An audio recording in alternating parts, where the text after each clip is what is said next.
Good morning dear students. MSc final year inorganic specialisation वाले सभी student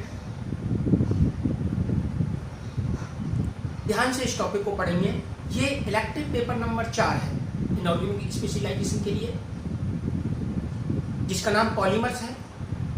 और polymers में हमने फर्स्ट यूनिट स्टार्ट कर रखी है, जिसमें पॉलीमर इंट्रोडक्शन और पॉलीमर रिएक्शंस के बारे में बताया गया है। पॉलीमर इंट्रोडक्शन में हमने पिछली क्लास में मोनोमर पॉलीमर यूनिट्स के बारे में, इंपॉर्टेंस ऑफ पॉलीमर्स और क्लासिफिकेशन ऑफ पॉलीमर्स के बारे में डिस्कस किया था। आज की क्लास में हम पॉलीमराइजेशन के बारे में डिस्कस करेंगे। सिंपल लैंग्वेज में polymerisation is process which allow simple low molecular weight compounds to combine and form complex high molecular weight which called polymers। यानी हम सिंपल भाषा में ये कह सकते हैं कि मोनोमर्स यूनिट आपस में कंबाइंड होकर पॉलीमर मॉलिक्यूल्स का फॉर्मेशन करती हैं। तो इस प्रोसेस को हम पॉलीमराइजेशन कहते हैं। पॉलीमराइजेशन जो प्रोसेस है वो कंटिन्यूअस चलता है। इसके लिए हमारे पास में मोनोमर्स यूनिट के टर्मिनल एंड्स पर फंक्शनलिटी ग्रुप होने चाहिए। फंक्शनलिटी ग्रुप क्या है? जो चेन ग्रोथ होती है उसको एक्टिव रखने का कार्य करते हैं। The functionality of a compound depend on the number of its reactive site due to the presence of reactive function group. A compound assume its functionality. These groups are such as hydroxy group, carboxyl group, amino group, thioalcoholic group और thiocyanate group या isocyanate group etcetera. हमने MSc final year के जो elective paper 4 है, इसमें polymerisation topic है। Polymerisation के बारे में हमने बताया था कि इसमें सिंपल मोनोमर यूनिट आपस में अटैच होकर पॉलीमर यूनिट का फॉर्मेशन करती है। पॉलीमर यूनिट्स एक लार्ज मॉलिक्यूल होता है। पॉलीमर यूनिट्स एक लार्ज मॉलिक्यूल के रूप में होता है, जिसमें बहुत सारी मोनोमर्स यूनिट आपस में डिफरेंट टाइप्स के बॉन्ड्स, मेनली कोवैलेंट बॉन्ड्स के द्वारा अटैच रहती हैं। Two major type of polymerization method are used to convert small molecule to macromolecule या polymers. Two types of polymerization. One type is addition polymerization, also called chain growth or chain reaction polymerization. Second types of polymerization is condensation polymerization.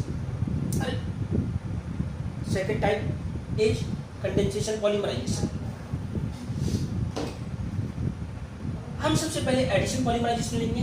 Addition polymerisation करो।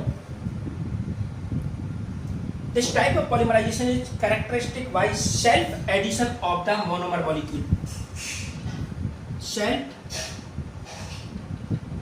addition of monomer units. Monomer units are unsaturated.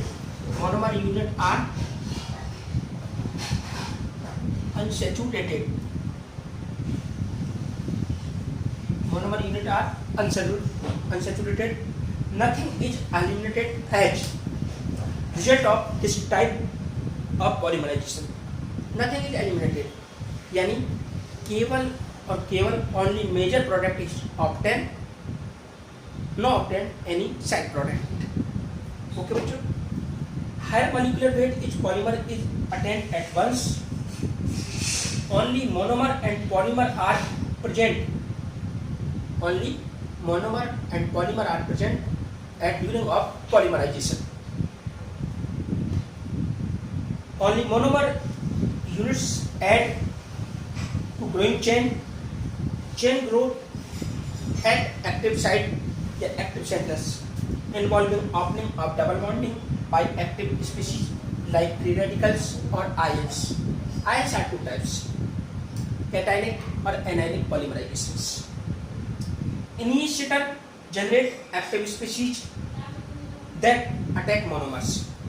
Initiator का जो function है क्या है, वो active species का formation या active species का को बनाने का कार्य करता है. The process of polymerisation is exothermic. This type of polymerisation is exothermic. The importance characteristic of chain polymerisation. Once initiation occur, the polymer chain form very quickly. The time scale of 10 to power minus 1 time scale. 10 to power minus 1 to 10 to power minus 6 second. High polymer with molecular weight of 10,000 to 10 million. 10,000 to 10 million polymer weights और हम simple language में जो example ले सकते हैं, जैसे ऑलिगीन्स हैं, हमारे पास में डाइजीन्स हैं, बिनाइल कंपाउंड्स हैं, इस प्रकार के एग्जाम्पल ले सकते हैं. और एलिल कंपाउंड भी ले सकते हैं, एरिल कंपाउंड्स भी हम ले सकते हैं. Addition polymerisation reaction consists of three important steps. Addition polymerization reaction is consist three important steps. One step, initiation step. Initiation step. Second is propagation step.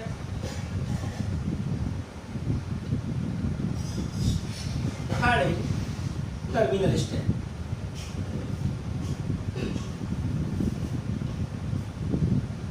Terminal step. Initiation step में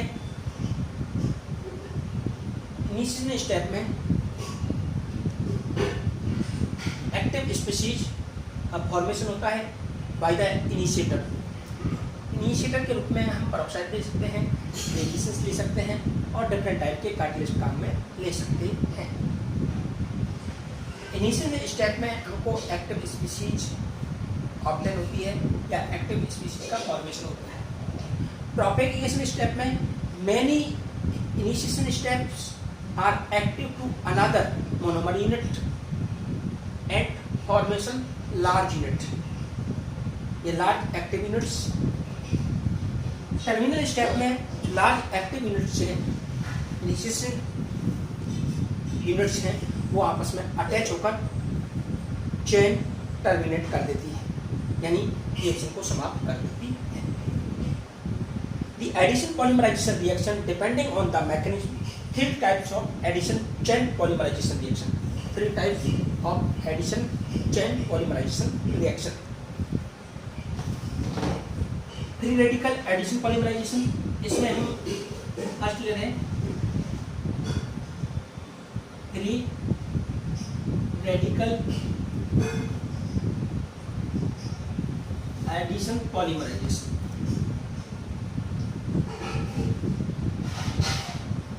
दूसरा हमारे पास में है कैटायनिक एडिशन पॉलीमराइजेशन.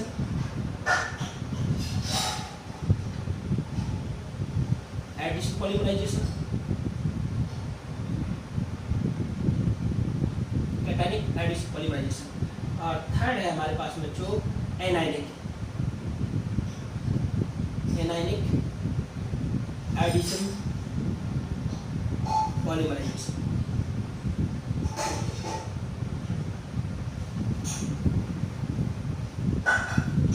यानी हमारे पास में जो एडिशन पॉलीमराइजेशन है वो periodical addition polymerisation, cationic addition polymerization, anionic addition polymerization. सभी types of polymerizations are form active species in initiation stage. In this type of reaction active species add free radical form, and in this type of reaction initiation step active species cation and this type anion are active species formation। सबसे पहले हम free radical addition polymerisation reaction को start करेंगे। Free radical addition polymerisation free radical addition polymerisation reaction.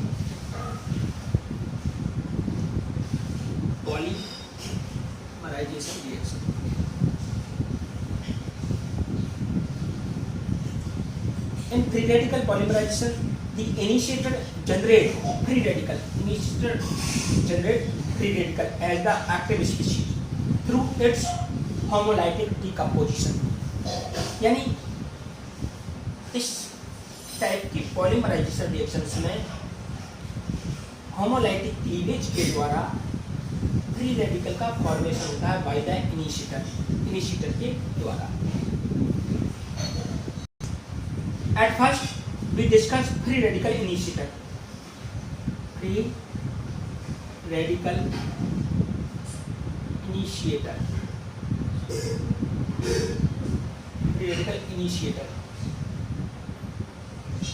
peroxide, benzyl peroxide, azo compounds, peroxide। Initiator के रूप में हम क्या काम में ले सकते हैं? peroxide। इसमें हम बेंजल peroxide काम में लेंगे। एजो कंपाउंड्स,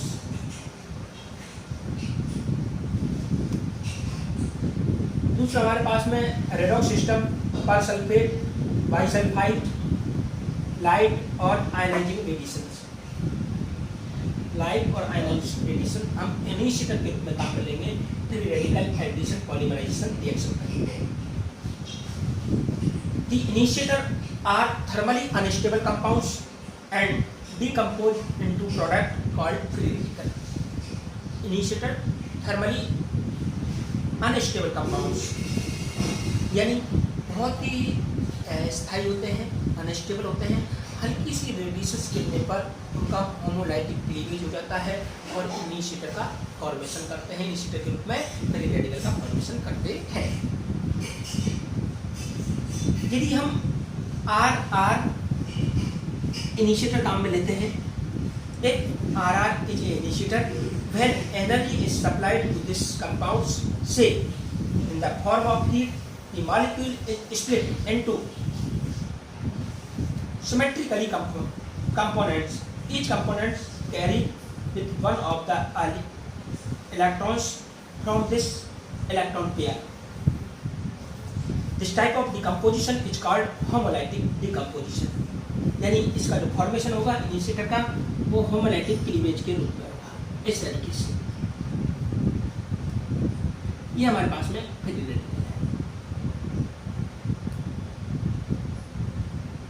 है और ये इनिशिएटर के रूप में है। The decomposition of the initiator to form free radical can be induced by heat energy, light energy and catalyst। ये प्रोड्यूस होता है हीट एनर्जी, लाइट एनर्जी और कैटलिस्ट से प्रोड्यूस होता है, जिसका होमोलाइटिक क्लीवेज के द्वारा फ्री रेडिकल का फॉर्मेशन हो जाएगा। Free radical cause be allowed produced by direct excitation of the monomer molecule in UV light।